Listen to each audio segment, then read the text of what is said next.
The onSecurity podcast aims to inform and challenge the viewer on all things cybersecurity. Our sponsor, onShore Security, is a premier provider of full telemetry cybersecurity detection via its Panoptic Cyber Defense Service and managed security solutions.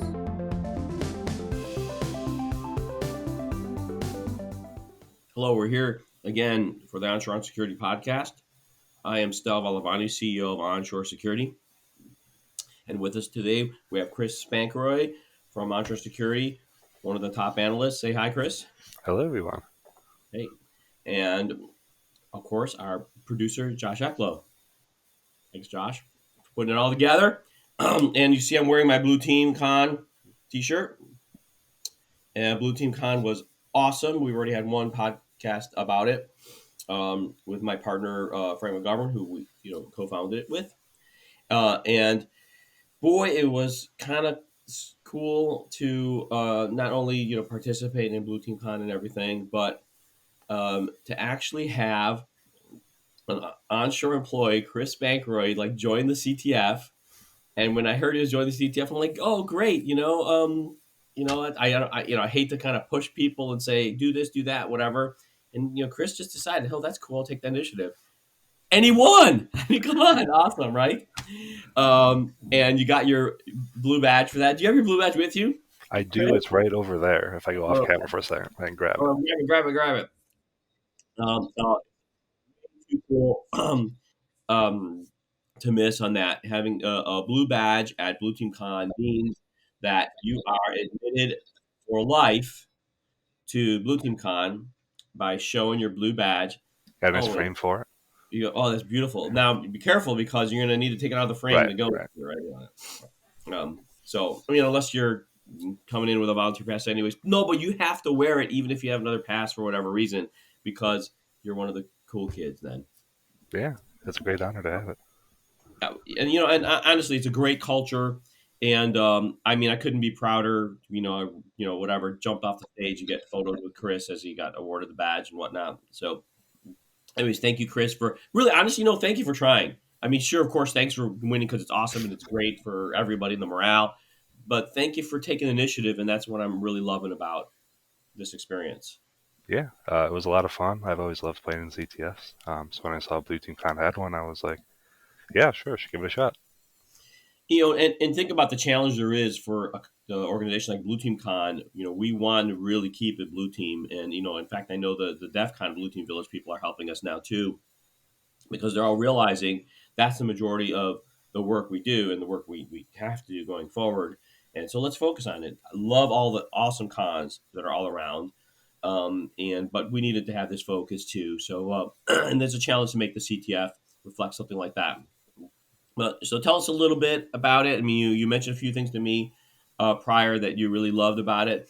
Go ahead and give us kind of your, here's what it felt like. Here's what I liked about it. Here's things I want to make sure people hear.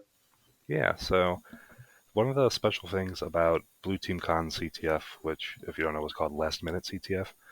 So one of the things I really thought was interesting is that it's individual. Which is different than most CTFs out there. Most of them are team-based.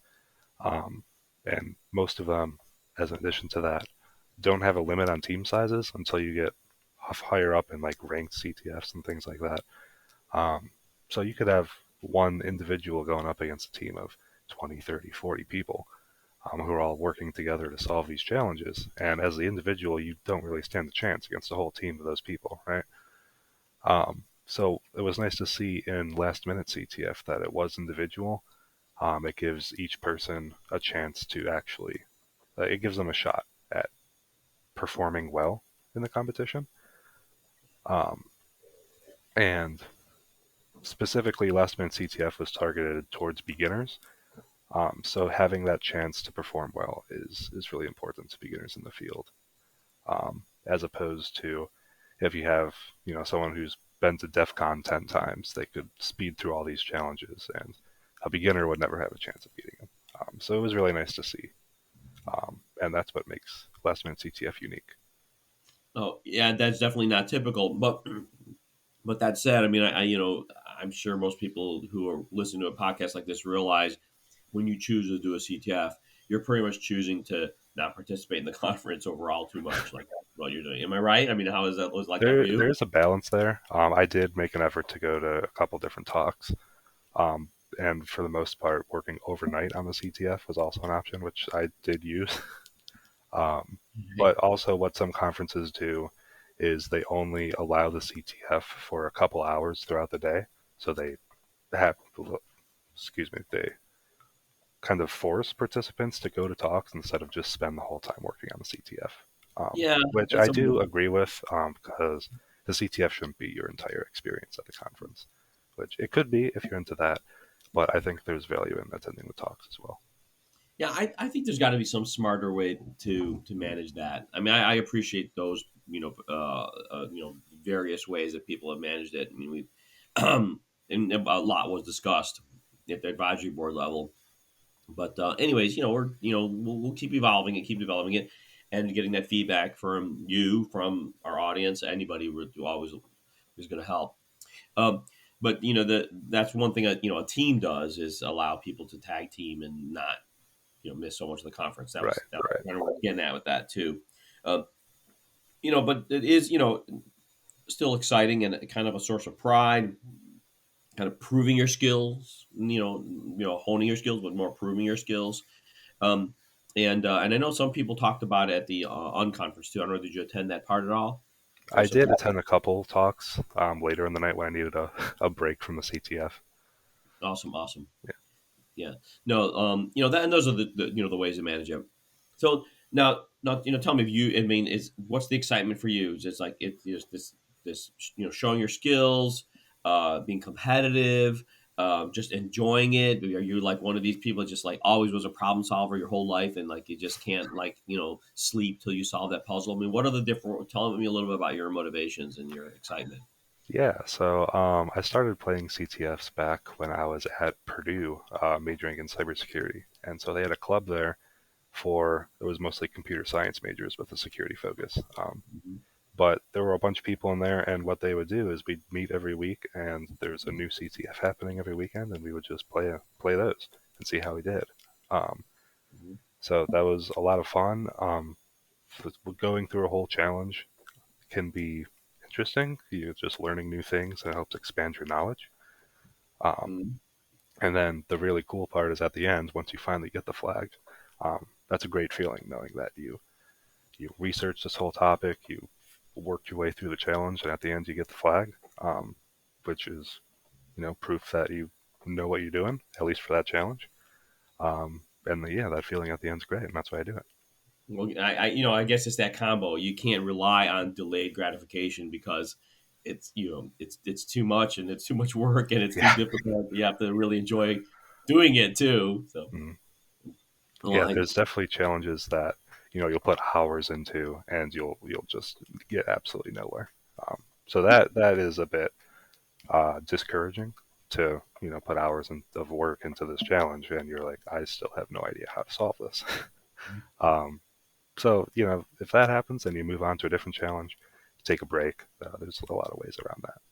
okay, I see. Yeah, so there's some kind of little bit of mind games you play with yourself to keep you through it. So there's the drive because you really want to win and you really want to do your best. But there's also enjoyment. But when it's not enjoyable, you play some mind games with yourself to get yourself to get over that.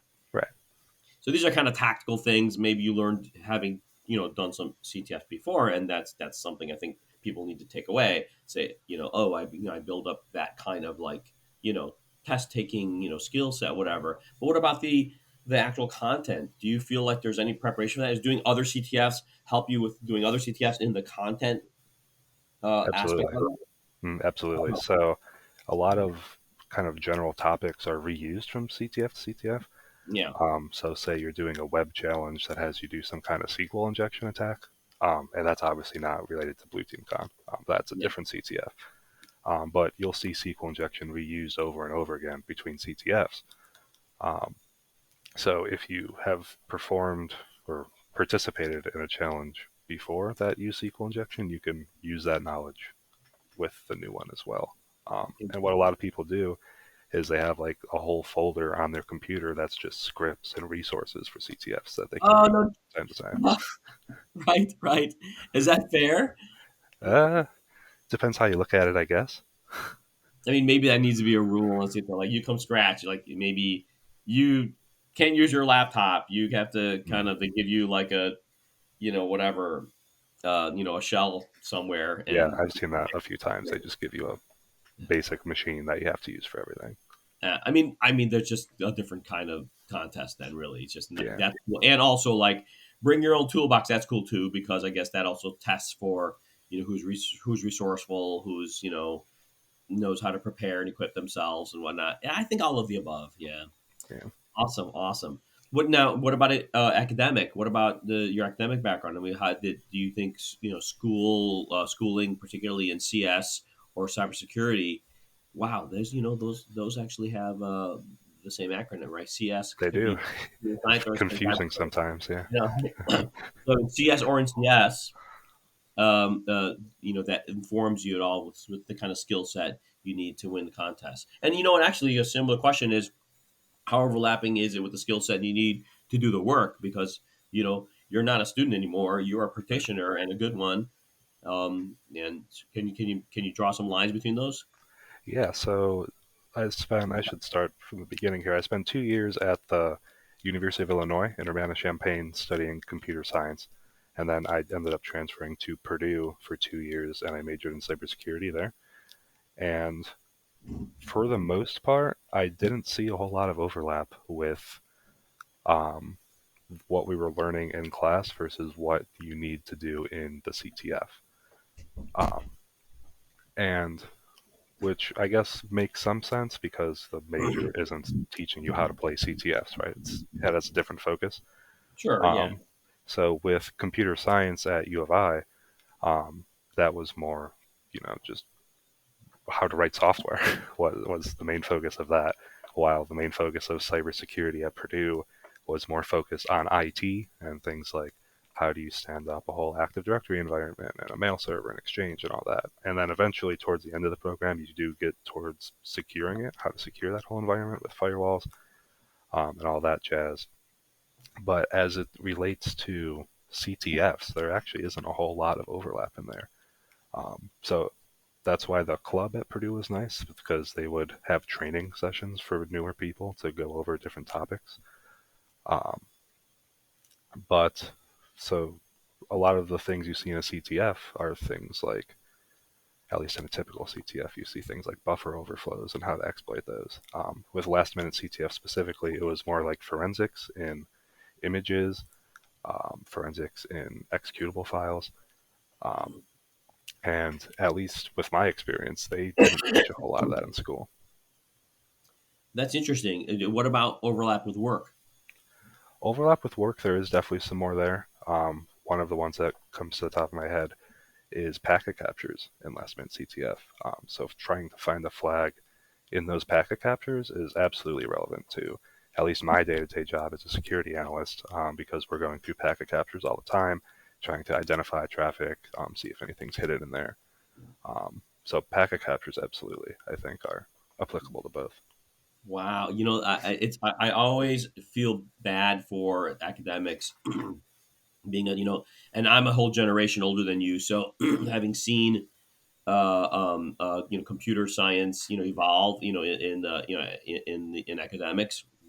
I just saw what a struggle it was for them. I mean, maybe the best example is my own at University of Chicago. Computer science classes were in the math department. There was no computer science department. They considered computer science engineering, and they're not an engineering school. Famously, having dropped that in the 50s. If you look up the stories about the University of Chicago saying, nope, nope, or staying focused on being an academic institution. They eventually changed that. It was, I think, my senior year of college. They finally created a CS department or something. I took one computer science class my whole life. Interestingly, anyways, it was Pascal, if you can believe that. Anyways, Oh man. so I know, really, it was cool. So, and I think most techies, again, more further back, learn on their own. Like they, even if Right. they did CS, where they learn how to code, there isn't the same as learning how to code for commercial work or even open source projects, whatever. It wasn't the same thing you learn in an academic setting. That's gotten better, meaning that the academic setting has come closer and closer to it. And I don't think that, your point about in the case of the CTF where there isn't an overlap there is necessarily an indication of still some lacking there, some gap. But I suspect that that's still a big challenge for these institutions to, keep up from one perspective, but also to make it relevant too. At the end of the day, it's a practice and you kind of have to do it. But a CTF touched on that a bit. Do you have any thoughts for maybe advice to academia and then maybe also to CTF writers to make these things more relevant for work, assuming that that is actually kind of the pinnacle of the things what we might care about the most? Yeah, so obviously, like I was talking about packet captures before, that is a big part of work.